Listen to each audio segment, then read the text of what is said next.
ప్రపంచంలోనే సిజేరియన్లలో మొదటి స్థానంలో ఏ ప్రాంతం నిలిచింది? తెలంగాణ నిలిచింది. తెలంగాణలో 58% కాన్పులు సిజేరియన్ల ద్వారానే జరుగుతున్నాయి. తర్వాత రెండో స్థానంలో బ్రెజిల్ నిలిచింది. బ్రెజిల్లో 50% కాన్పులు సిజేరియన్ల ద్వారానే జరుగుతున్నాయి. ఈ నివేదికను పబ్లిక్ హెల్త్ ఫౌండేషన్ వెల్లడించింది. ఈ నివేదికను ఎవరు వివరించారంటే పబ్లిక్ హెల్త్ ఫౌండేషన్ వెల్లడించింది. దేశంలోని 5 రాష్ట్రాలు ఒకసారి వరుసగా చూద్దాం. ఈ సిజేరియన్లు జరుగుతున్నాయి ఈ రాష్ట్రాల్లో చూద్దాం. అవి ఫస్ట్ వచ్చేసి తెలంగాణ, రెండోది వచ్చేసి ఆంధ్రప్రదేశ్, మూడో రాష్ట్రం వచ్చేసి తమిళనాడు, 4 వచ్చేసి పుదుచ్చేరి, 5 వచ్చేసి గోవా. అలాగే ప్రపంచంలో 5 దేశాలు చూసినట్టయితే ఈ సిజేరియన్ కాన్పులు ఒకసారి ప్రపంచంలో చూసినట్టయితే వరుసగా 5 దేశాలు ఒకసారి చూద్దాం. Brazil, America, Germany, Sri Lanka, China.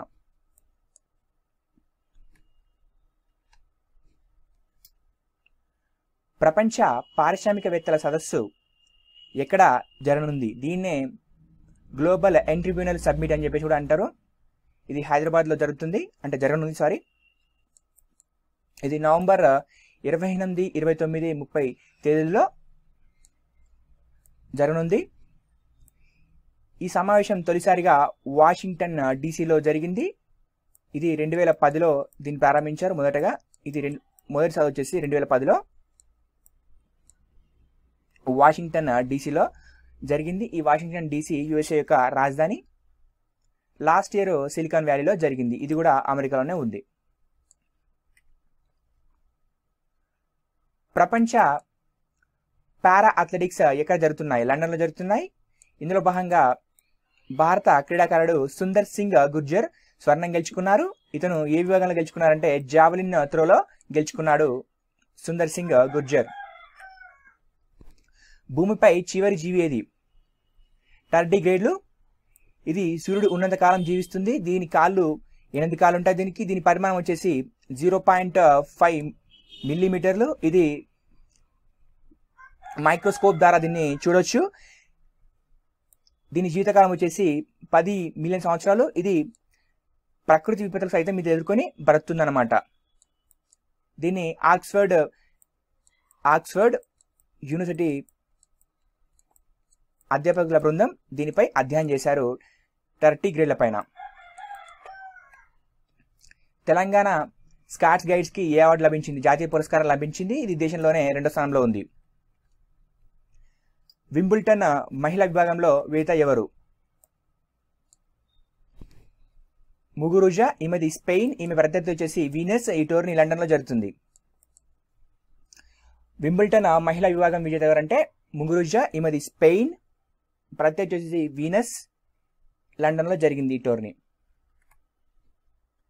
UNICEF global goodwill అంబాసిడర్గా ఎవరు నియమితులయ్యారు? ఉమెన్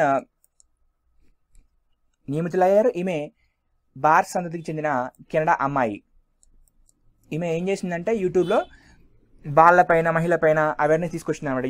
యూట్యూబ్లో సామాజిక మాధ్యమంలో వీడియో చేస్తుంటా ఉంటుంది అనమాట, అందరినీ చైతన్యపరచడానికి. వింబుల్టన్ పురుషుల సింగిల్స్ విభాగంలో విజేత ఎవరు? Roger Federer. ఇతని కెరీర్లో ఇతనికి 19వ గ్రాండ్ స్లామ్ మరియు ఇతనికి 8వ వింబుల్టన్. ఇతని ప్రత్యర్థి వచ్చేసి సిలిచ్. వింబుల్టన్ టైటిల్ గెలిచిన అత్యంత పెద్ద వయసుగా రోజర్ ఫెడరర్ నిలిచారు. రాష్ట్రపతి ఎన్నికల సందర్భంగా దేశవ్యాప్తంగా ఎన్ని పోలింగ్ కేంద్రాలను ఏర్పాటు చేయబోతున్నారు? 32 పోలింగ్ కేంద్రాలను ఏర్పాటు చేయబోతున్నారు. ఎలక్షన్ ఈరోజే. దీంట్లో 4120 ఎమ్మెల్యేలు, 770 ఎంపీలు తమ ఓటు హక్కును వినియోగించుకోబోతున్నారు. ఈ ఓట్ల లెక్కింపు జూలై 20న జరుగుతుంది. 1991 నుంచి 2001 మధ్య కాలంలో డొమెస్టిక్ వర్గాల పెరుగుదల ఎంతుంది? 120%. ఇందులో జార్ఖండ్, వెస్ట్ బెంగాల్, అస్సాం ప్రాంతాల్లో డొమెస్టిక్ వర్కర్ల సంఖ్య ఎక్కువగా ఉందని చెప్పుకోవచ్చు. 2001 నాటికి ఈ డొమెస్టిక్ వర్కర్ల సంఖ్య వచ్చేసి 1.47 కోట్లు ఉండగా 2011లో 2.5 కోట్లుగా చేరిందని చెప్పుకోవచ్చు. ఇంటర్నేషనల్ ఫిలిం అకాడమీ అవార్డులో ఉత్తమ భాష చిత్రం ఏది? నెజ్జా. ఉత్తమ నటుడు వచ్చేసి షాహిద్ కపూర్. ఉత్తమ నటి వచ్చేసి ఆలియా భట్. వీరిద్దరు కలిసి ఒకే సినిమా నటించారు. వీరు ఉడతా పంజాబ్ అని చెప్పి సినిమా తీశారు. అది డ్రగ్స్ సంబంధించి ఉంటుంది. ఆ డ్రగ్స్ బారిన పంజాబ్ లో యువత ఎలా ఉన్నారని చెప్పేసి తీసిన సినిమా ఉడతా పంజాబ్. దాంట్లో నటించేందుకు గాను వీరికి ఉత్తమ నటిగా అవార్డు లభించింది. ఉత్తమ దర్శకుడు వచ్చేసి అనిరుద్ రాయ్, పింక్ సినిమా. ఉత్తమ సంగీత దర్శకుడు వచ్చేసి రెహమాన్. హరీందర్ ఏ క్రీడకు చెందినవాడు? హరీందర్ స్క్వాష్ క్రీడాకారుడు. ఇతను గత వారం ఆస్ట్రేలియన్ ఓపెన్ టైటిల్ గెలుచుకున్నారు. ఈ వారం వచ్చేసి అంటే మొన్న విక్టోరియా ఓపెన్ టైటిల్ ను గెలుచుకున్నారు. అంటే ఈ ఏడాది ఇతనికి 4వ టైటిల్ వరుసగా ఇది. వ్యవసాయ రంగంలో కృషి చేసేందుకు గాను తెలంగాణలో ఎవరికి జాతీయ పురస్కారం లభించింది? భూగిరెడ్డి శైలజ, సత్యేంద్ర కుమార్. వీరికి Lal Bahadur Shastri young scientist award లభించింది. Lal Bahadur Shastri young scientist award మాత్రం సత్యేంద్ర కుమార్కి వచ్చింది. శైలజకు మాత్రం జవహర్లాల్ నెహ్రూ అవార్డుకి ఎంపికయ్యారు. సో వీరేం చేశారంటే వరి పంటలో టూగ్రో వైరస్ కు విరుగుడు కనిపెట్టారన్నమాట. వైరస్ కి ఇక్కడ రాయలేదు నేను, విరుగుడు, టూగ్రో వైరస్ కి విరుగుడు కనిపెట్టినందుకు గాను ఈ అవార్డు రావడం జరిగింది. వరిలో టూగ్రో వైరస్ ఉంటుంది, దానికి విరుగుడు కనిపెట్టినందుకు గాను ఈ అవార్డు రావడం జరిగింది. ఆవు వల్ల సమకూరే ప్రయోజనాలను పరిశోధించేందుకు ఎవరి అధ్యక్షతన 19 మంది సభ్యులతో కేంద్రం కమిటీని ఏర్పాటు చేసింది? శాస్త్ర సాంకేతిక పరిజ్ఞాన శాఖ మంత్రి హర్షవర్ధన్. దేశ తొలి వ్యవసాయ మంత్రి ప్రథమ రాష్ట్రపతి డాక్టర్ బాబు రాజేంద్ర ప్రసాద్ జయంతి సందర్భంగా డిసెంబర్ 3న ఏ దినోత్సవం జరపాలని కేంద్ర ప్రభుత్వం నిర్ణయించింది? వ్యవసాయ విద్యా దినోత్సవంగా జరుపుకోవాలని చెప్పేసి నిర్ణయించింది. డాక్టర్ రాజేంద్ర ప్రసాద్ జన్మదినాన వ్యవసాయ విద్యా దినోత్సవంగా జరుపుకోవాలని చెప్పేసి కేంద్రం నిర్ణయించింది. పెట్టుబడులను ఆకర్షించడంలో ఆంధ్రప్రదేశ్ ఏ స్థానంలో ఉంది? 3వ స్థానంలో ఉంది. పెట్టుబడులను ఆకర్షించడంలో ఆంధ్రప్రదేశ్ 3వ స్థానంలో ఉంది. ఈ జాబితాను రూపొందించింది national council of applied economic research. ఈ జాబితాలో 20 రాష్ట్రాలు, ఒక కేంద్ర పాలిత ప్రాంతాన్ని పరిగణలోకి తీసుకున్నారు. ఇందులో మొదటి స్థానం వచ్చేసి గుజరాత్, 2వ స్థానం వచ్చేసి ఢిల్లీ, 3వ స్థానం వచ్చేసి మన ఆంధ్రప్రదేశ్, 4వ స్థానం వచ్చేసి హర్యానా, 5వ స్థానం వచ్చేసి తెలంగాణ. ఈ 2 తెలుగు రాష్ట్రాల గుర్తుంచుకోండి పొజిషన్స్. ఒకటి ఆంధ్రప్రదేశ్ వచ్చేసి 3, తెలంగాణ వచ్చేసి 5, తమిళనాడు 6, కేరళ 7, మహారాష్ట్ర 8, కర్ణాటక 9, మధ్యప్రదేశ్ 10, ఒడిశా 11, 12 ఉత్తరాఖండ్, రాజస్థాన్ 13వ పొజిషన్లో ఉంది, 14వ పొజిషన్లో ఛత్తీస్గఢ్ ఉంది, హిమాచల్ ప్రదేశ్ 15వ పొజిషన్లో ఉంది, 16వ పొజిషన్లో పంజాబ్ ఉంది, 17వ స్థానంలో అస్సాం ఉంది, 18వ స్థానంలో జార్ఖండ్ ఉంది, 19వ స్థానంలో బీహార్ ఉంది, ఉత్తరప్రదేశ్ 20వ స్థానంలో ఉంది. అత్యంత చివరి స్థానంలో వెస్ట్ బెంగాల్ నిలిచింది. ఫస్ట్ వచ్చేసి గుజరాత్, లాస్ట్ వచ్చేసి వెస్ట్ బెంగాల్. దీంట్లో మన తెలుగు రాష్ట్రాలు వచ్చేసి ఆంధ్రప్రదేశ్ 3, తెలంగాణ 5. సో వీటిని ఎవరు ఇచ్చారంటే national council of applied economic research వాళ్ళు ఇవ్వడం జరిగింది ఈ ర్యాంకింగ్ అనమాట. సో వీటిని ఏవేవి దృష్టిలో పెట్టుకుని ఇస్తారంటే ఆ రాష్ట్రంలో జరుగుతున్న అభివృద్ధి పనులు, కార్యక్రమాల గురించి దృష్టిలో పెట్టుకొని ఇవ్వడం జరుగుతుంది ఈ ర్యాంకింగ్. ఇది ఎకనామిక్ పాయింట్ ఆఫ్ వ్యూలో దీన్ని చూడవచ్చు. వివిధ దేశాలకు చెందిన జెండాలను తన శరీరంపై పచ్చబొట్టు వేయించుకొని రికార్డు సృష్టించిన వ్యక్తి ఎవరు? హర్ప్రకాష్ రిషి వివిధ దేశాలకు చెందిన జెండాలను తన ఒంటిపై తన శరీరంపై పుట్టుమచ్చల్లా వేసుకొని గిన్నిస్ రికార్డు సాధించారు ఇతను. సో ఇతను మనకు న్యూస్లోకి ఎందుకు వచ్చాడంటే ఇతను ఉపరాష్ట్రపతిగా నామినేషన్ దాఖలు చేశారు ఇతను, అందుకని చెప్పేసి మనకు న్యూస్లోకి వచ్చాడు. పేరు మనకి ఇంపార్టెంట్, హర్ప్రకాష్ రిషి. అంటార్క్టికా మంచు విచ్ఛిన్నం. అంటార్క్టికాలో బలమైన గాలుల వల్ల మంచు విచ్ఛిన్నమైనట్టు ఆస్ట్రేలియాలోని centre of excellence for climate శాస్త్రవేత్తలు నిర్ధారణ చేశారు. సో ఇది కూడా కొంచెం ఇంపార్టెంట్ న్యూస్. ఏంటంటే గోప్యత ప్రాథమిక హక్క కాదని చెప్పేసి ఏ కేసులో పిటిషన్ దాఖలైంది. Aadhaar versus union of India కేసులో గోప్యత అనేది ప్రాథమిక హక్క కాదని చెప్పేసి పిటిషన్ వేయడం జరిగింది. సో ఇంతకుముందు వేశారు అదే కేసులో అంటే 1950లో శర్మ కేసు, 1960లో కరక్ సింగ్ కేసులో వేయడం జరిగింది గోప్యత గురించి. సో అప్పుడు తీర్పు ఏమి వచ్చిందంటే గోప్యత ప్రాథమిక హక్కు కాదని చెప్పేసి సుప్రీంకోర్టు తీర్పునిచ్చింది. ఏ కేసులో అంటే కరక్ సింగ్ కేసులో, శర్మ కేసులో తీర్పు ఇవ్వడం జరిగింది. అయితే ప్రస్తుతం పిటిషన్ ఏం దాఖలైందంటే ఆధార్ సంబంధించి. సో ఆ పిటిషన్ దాఖలైందనమాట, గోప్యత అనేది ప్రాథమిక హక్కు కాదని చెప్పేసి మళ్ళీ దాఖలైందనమాట.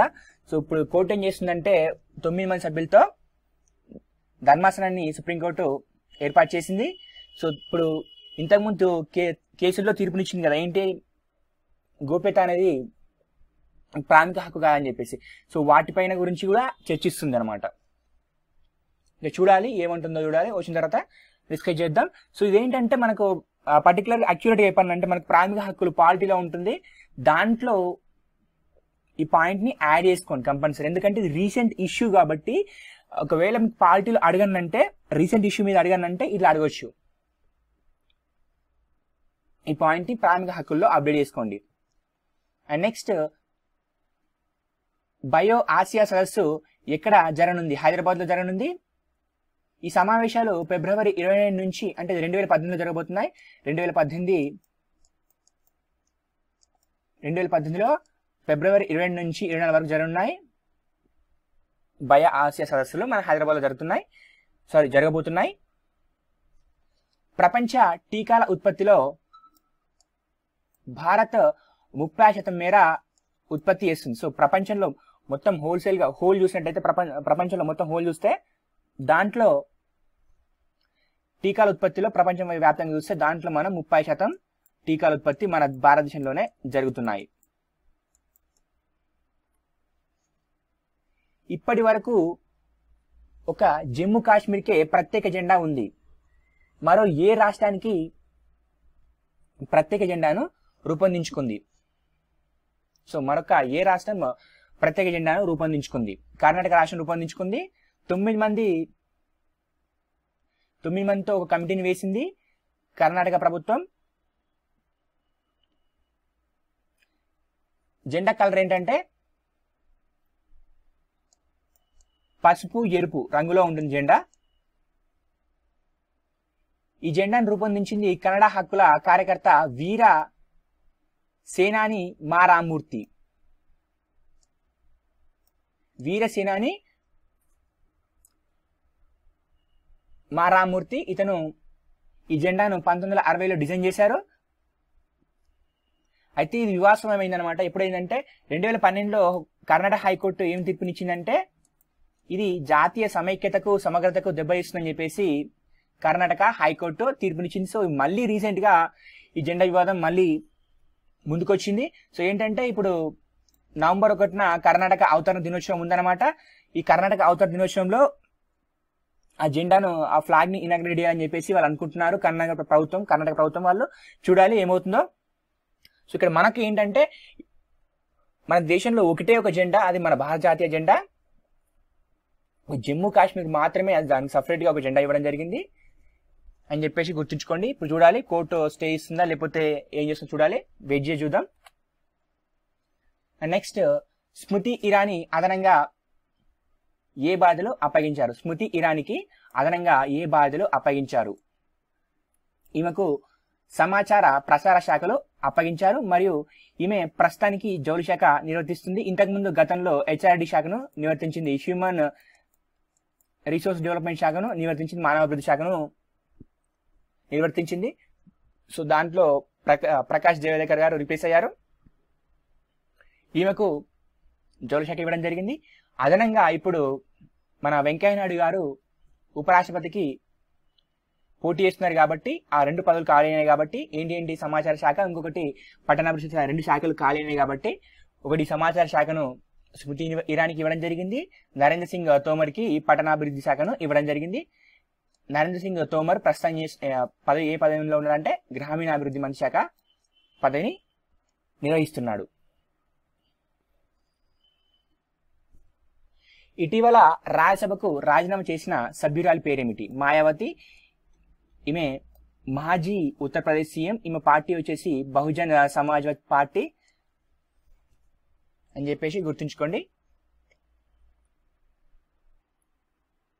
2020 నాటికి రైతుల ఆదాయం రెట్టింపు అవుతుంది అని ఏ సంస్థ అంచనా వేసింది? నీతి ఆయోగ్ అంచనా వేసింది. వ్యవసాయ సంక్షోభ నివారణ కోసం వ్యవసాయ అభివృద్ధి 7 అంశాల్లో ఉందని చెప్పేసి పేర్కొంది. వ్యవసాయ అభివృద్ధి 7 అంశాల్లో ఉందని చెప్పేసి నీతి ఆయోగ్ పేర్కొంది. అదేంటంటే పంటల దిగుబడి, పశుగణ వృద్ధి, వ్యవసాయ పెట్టుబడుల సమర్థ వినియోగం. అంటే పశుగణ వృద్ధి అంటే పశువులను వృద్ధి చేయడం అనమాట, అంటే వాటి సంఖ్యను పెంచడం, ఇంక్రీజ్ చేయడం అనమాట. వ్యవసాయ పెట్టుబడుల సమర్థ వినియోగం అంటే పెట్టిన పెట్టుబడిని సమర్థంగా వినియోగించుకోవడం. పంటల నాణ్యత పెంపు, పంటల మార్పిడి అని చెప్పేసి నీతి ఆయోగ్ దీన్ని సిఫారసు చేసింది. ఈ 7 అంశాలను సిఫారసు చేసింది వ్యవసాయ అభివృద్ధి కోసం. ఇది రైతుల ఇన్కమ్ అనేది 2022 నాటికి ఇలా చేస్తే డబుల్ అవుతుందని చెప్పేసి నీతి ఆయోగ్ వివరించింది. ఇటీవల కేంద్రం ఏ గుర్తింపు కార్డుకు సంబంధించి మొబైల్ యాప్ను విడుదల చేసింది? ఆధార్ కార్డుకు సంబంధించి మొబైల్ యాప్ను కేంద్రం విడుదల చేసింది. దీన్ని ఎం ఆధార్ పేరిట యాప్ను విడుదల చేసింది కేంద్రం. ఎం ఆధార్ అని చెప్పేసి గుర్తుంచుకోండి. అయితే ఈ యాప్లో మనం ఏం చేయాలంటే జస్ట్ యాప్ని ఇన్స్టాల్ చేసిన తర్వాత ఆ యాప్లో ఆధార్కు లింక్ అయిన మొబైల్ నెంబర్ని ఎంటర్ చేసేయాలో మన వ్యక్తిగత డీటెయిల్స్ వస్తాయి. తెలంగాణలో దాశరథి పురస్కారం ఎవరికి లభించింది? ఎన్ గోపికి లభించింది. ఈయన మాజీ తెలుగు విశ్వవిద్యాలయం వీసీ. ఈయనకు జూలై 22న దాశరథి జయంతి సందర్భంగా ఈ అవార్డును ప్రదానం చేస్తారు. ఈయన మొదటి కవిత్వం వచ్చేసి తంగేడు పువ్వులు. ఆంధ్రప్రదేశ్లో అతిపెద్ద బౌద్ధపాదం ఎక్కడ బయటపడింది? కడప జిల్లా కాజీపేట మండలం బోసిరెడ్డిపల్లి వెంకటరాంపురంలో లభించింది. ఇది 2 తెలుగు రాష్ట్రాల్లో ఇదే అతిపెద్ద బౌద్ధపాదం. ఇది 3వ శతాబ్దం చెందినట్టుగా శాస్త్రవేత్తలు అభిప్రాయపడ్డారు. దీని సైజు వచ్చేసి 3.2 అంగుళాల పొడవు, 3 అంగుళాల వెడల్పు ఉంది. ఇది తెలుగు రాష్ట్రాల్లో అతిపెద్ద పాదం అని చెప్పేసి నిర్ణయించారు. ఇది ఈశ్వాకుల కాలం నాటిదని చెప్పేసి చెప్పడం జరిగింది. లోక్మత్ పార్లమెంటరీ అవార్డు 2017లో లైఫ్ టైమ్ అచీవ్మెంట్ అవార్డులు ఎవరికి లభించాయి? ఎల్కే అద్వానీ, శరత్ యాదవ్. ఉత్తమ నూతన పార్లమెంటేరియన్ అవార్డులు పొందిన వారెవరు? మీనాక్షి లేఖి, సుస్మితా దేవ్. ఉత్తమ పార్లమెంటరీగా ఎవరిని సత్కరించారు? ఎన్కే ప్రేమ్చందన్. రాజ్యసభ నుంచి ఉత్తమ పార్లమెంటేరియన్గా ఎవరు ఎన్నికయ్యారు? సీతారాం ఏచూరి. ఉత్తమ మహిళా పార్లమెంటరీగా ఎవరు నిలిచారు? జయా బచ్చన్. నాగాలాండ్ ముఖ్యమంత్రిగా ఎవరు బాధ్యతలు స్వీకరించారు? జేలియంగ్. ఇతని పార్టీ వచ్చేసి నాగా పీపుల్స్ ఫ్రంట్. ఏ కేసు విచారణ సందర్భంగా గోప్యత హక్కును నిరోధించాల్సిందేనని సుప్రీంకోర్టు స్పష్టం చేసింది? మనం నిన్నే చెప్పుకున్నాం దీని గురించి. ఆధార్ కార్డు విచారణ, Aadhaar card versus union of India అని చెప్పి చెప్పుకున్నాం. సో ఈరోజు తీర్పు వచ్చింది ఏంటంటే గోప్యత అనేది ప్రాథమిక హక్కుగా అని చెప్పేసి చెప్పడం జరిగింది సుప్రీంకోర్టు ధర్మాసనం. సిజేరియన్ ప్రసవాల్లో ఆంధ్రప్రదేశ్ ఎన్నో స్థానంలో ఉంది? 2వ స్థానంలో ఉంది. ప్రపంచంలో సిజేరియన్ ప్రసవాల్లో మొదటి స్థానం బ్రెజిల్ ఉంది. ఇక్కడ 50% సిజేరియన్లు జరుగుతాయి. అలాగే బ్రెజిల్ కంటే ముందు తెలంగాణ రాష్ట్రంలో ఎక్కువ ప్రసవాలు సిజేరియన్ ద్వారా జరుగుతున్నాయి.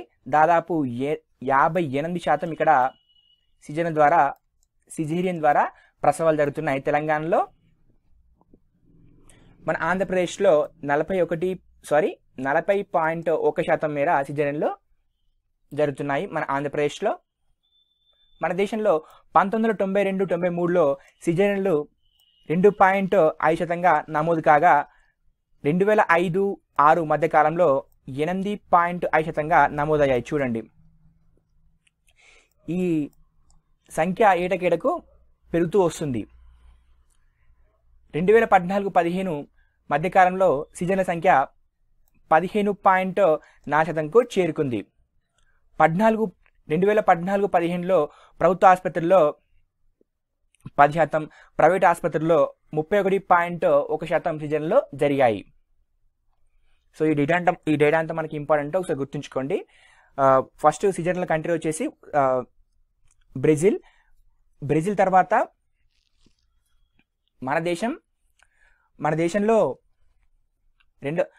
దేశంలో మొదటి స్థానంలో తెలంగాణ ఉంది 50%. తర్వాత 2వ స్థానంలో మన ఆంధ్రప్రదేశ్ ఉంది, అది 40.1%.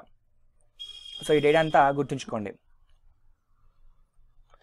ప్రపంచంలో అత్యంత నిడివిగల సినిమాను ఎవరు రూపొందించారు? అండర్స్ వెంబర్గ్. ఇతనిది స్వీడన్. ఈయన 30 రోజుల నిడివిగల సినిమాను రూపొందించారు. ఈ సినిమా పేరు వచ్చేసి యాంబియన్స్. రూపొందించిన వారు అండర్స్ వెంబర్గ్. సినిమా యొక్క నిడివి 30 రోజులు. ఇది ప్రపంచంలో అత్యంత నిడివిగల సినిమా. అంటే నిడివి అంటే ఎక్కువ డ్యూరేషన్ అనమాట. తెలుగులో డ్యూరేషన్ని, ఎక్కువ కాలాన్ని డ్యూరేషన్ని నిడివి అని చెప్పేసి అనడం జరుగుతుంది.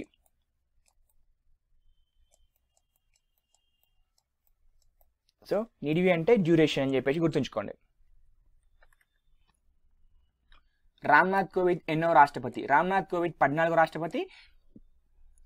ఈయన 2వ దళిత రాష్ట్రపతి. ఉత్తరప్రదేశ్ నుంచి ఎన్నికైన మొదటి రాష్ట్రపతి రామ్నాథ్ కోవింద్ గారు. ఇతనికి అనుకూలంగా 7,02,044 ఓట్లు పడ్డాయి.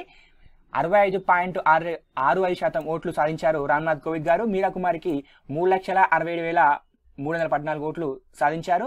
అంటే 34.3% ఓట్లు సాధించారు మీరా కుమారి గారు. ఈమె స్వతంత్ర సమరయోధుడైన బాబు జగ్జీవన్ రామ్ కుమార్తె, మాజీ లోక్సభ స్పీకర్ మీరా కుమారి గారు. ఎయిడ్స్ సైన్స్ సదస్సు ఎక్కడ జరగనుంది? ప్యారిస్లో జరగనుంది. ఈ సందర్భంగా యునైటెడ్ నేషన్స్ ఎయిడ్స్కు సంబంధించి ఒక నివేదికను విడుదల చేసింది.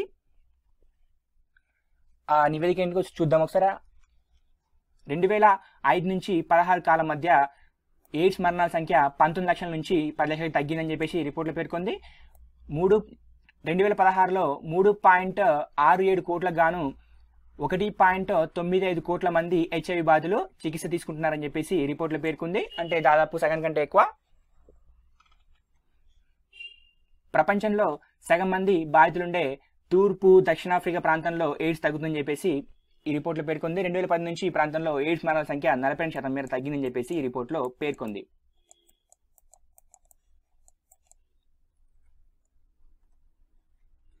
హ్యూమన్ ఫ్లవర్గా గిన్నీస్ రికార్డు ఎక్కడ సృష్టించారు? కాలిఫోర్నియా, అమెరికాలోని కాలిఫోర్నియా. దాదాపు 2,400 మంది పువ్వు ఆకృతిలో ఒకే చోట నిలబడ్డారు. అది ఒక 5 నిమిషాల పాటు నిలబడ్డారు వీళ్ళంతా. దీనికి ఆస్ట్రేలియన్ ఆర్ట్ మ్యూజియం వేదిక అయింది.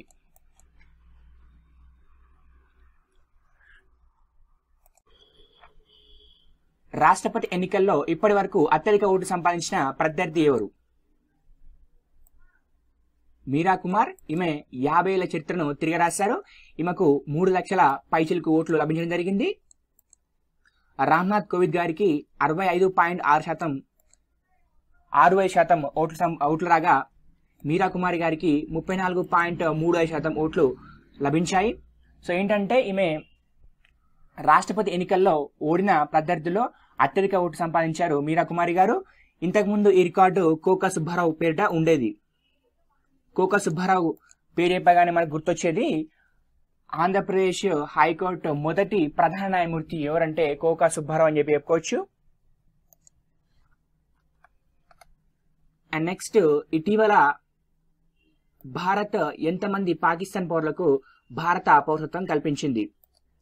114 మందికి భారత పౌరసత్వం కల్పించింది. ఇది గుజరాత్ లో కల్పించడం జరిగింది.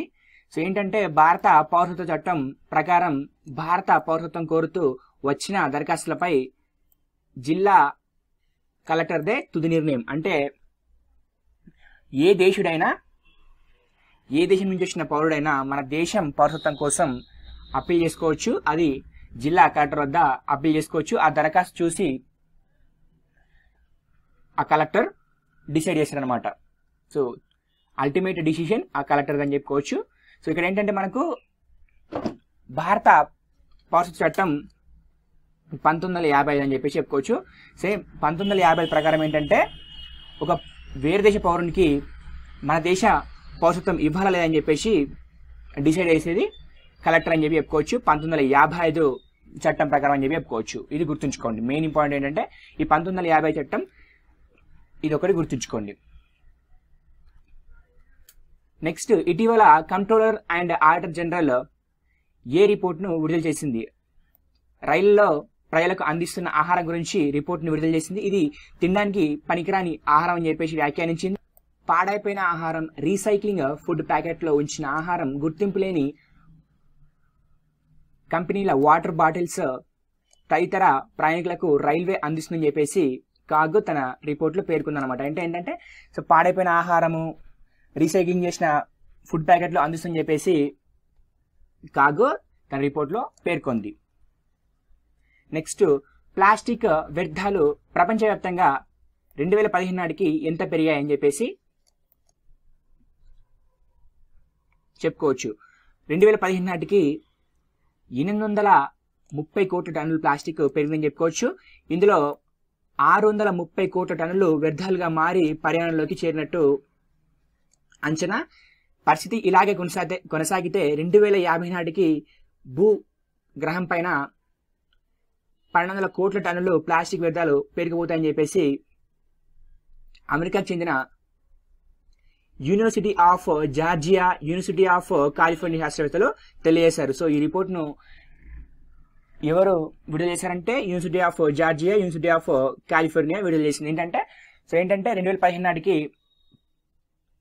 830 కోట్ల టన్నులు ప్లాస్టిక్ పెరిగిపోయిందని, అందులో 630 టన్నుల వ్యర్థాలు పర్యావరణంలోకి చేరినట్టు చెప్పేసి యూనివర్సిటీ వారు నివేదికలో వెల్లడించారు. ఈ ప్లాస్టిక్ వినియోగం ఎప్పుడు ప్రారంభమైందంటే 1950 నుంచి ప్లాస్టిక్ వినియోగం ప్రారంభమైంది. నెక్స్ట్, దేశంలో ఎక్కువగా బాల్య వివాహాలు ఎక్కడ జరుగుతున్నాయి? ఎక్కువ ఏం చేస్తుందంటే ఏ రాష్ట్రాలు జరుగుతున్నాయంటే 70% బాల్య వివాహాలు ఉత్తరప్రదేశ్, ఆంధ్రప్రదేశ్, పశ్చిమ బెంగాల్, రాజస్థాన్, బీహార్ రాష్ట్రాలు జరుగుతున్నాయి. మరియు మహారాష్ట్ర, మధ్యప్రదేశ్ ఈ రాష్ట్రాల్లోనే 70% మేర బాల్య వివాహాలు జరుగుతున్నాయి. సో ఈ రాష్ట్రాలు గుర్తుంచుకోండి.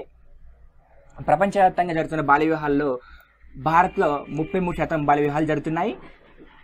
దాదాపు 10.3 కోట్ల భారతీయులకు 18 ఏళ్లు నిండకుండానే పెళ్లి జరుగుతున్నాయి. అందులో 8.52 కోట్ల మంది బాలికలు ఉన్నారని చెప్పేసి ఒక నివేదిక పేర్కొంది.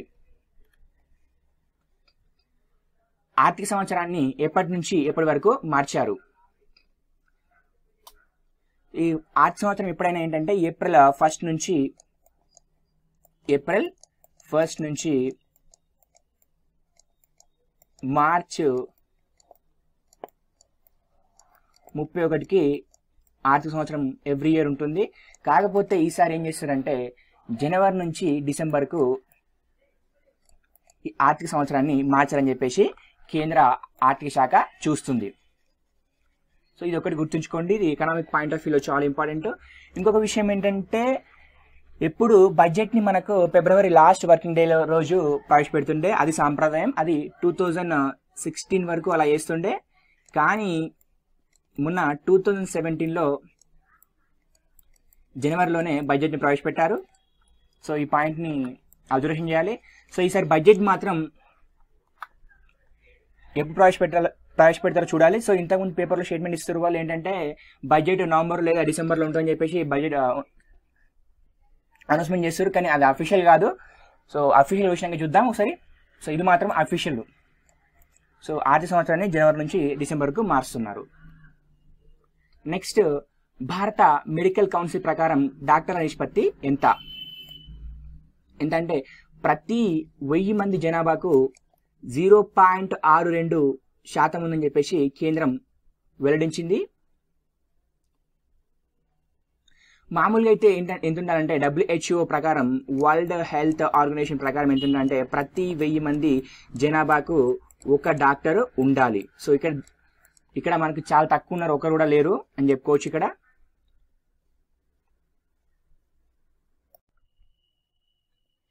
ఎన్డీఏ ఉపరాష్ట్రపతి అభ్యర్థి ఎవరు? వెంకయ్య నాయుడు. ఇతని జన్మస్థానం చౌటపాలెం, వెంకటాచలం మండలం, నెల్లూరు జిల్లా. 2004లో కర్ణాటక నుంచి రాజ్యసభకు ఎంపికయ్యారు. 2016లో రాజస్థాన్ నుంచి రాజ్యసభకు ఎంపికయ్యారు. మోడీ మంత్రివర్గంలో మంత్రిగా ఉన్నారు ప్రస్తుతానికి.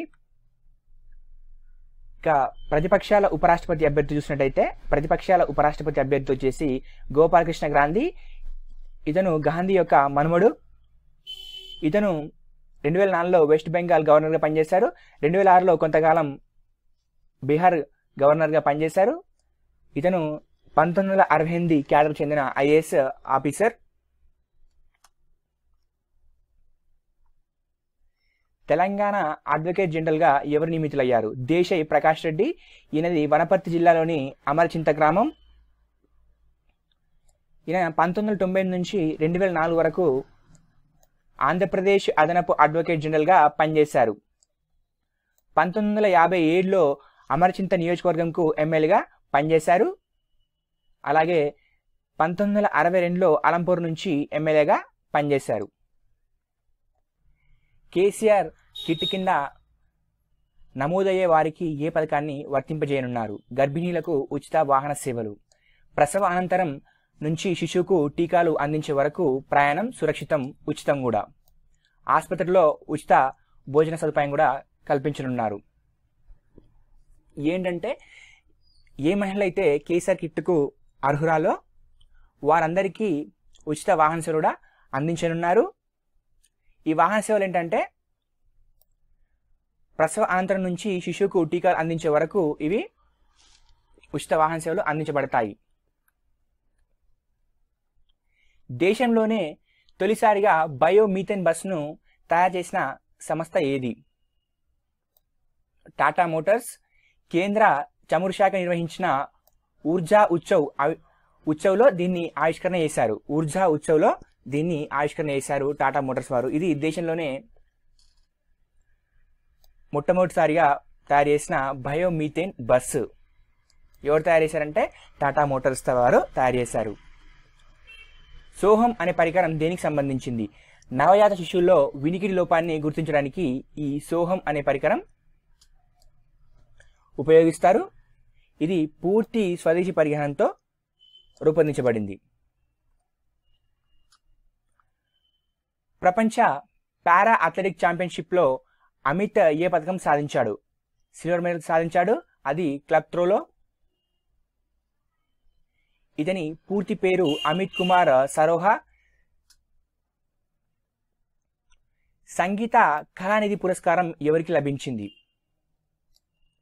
రవికిరణ్కి లభించింది. ఈ అవార్డు మద్రాస్ మ్యూజిక్ అకాడమీ ఇస్తుంది.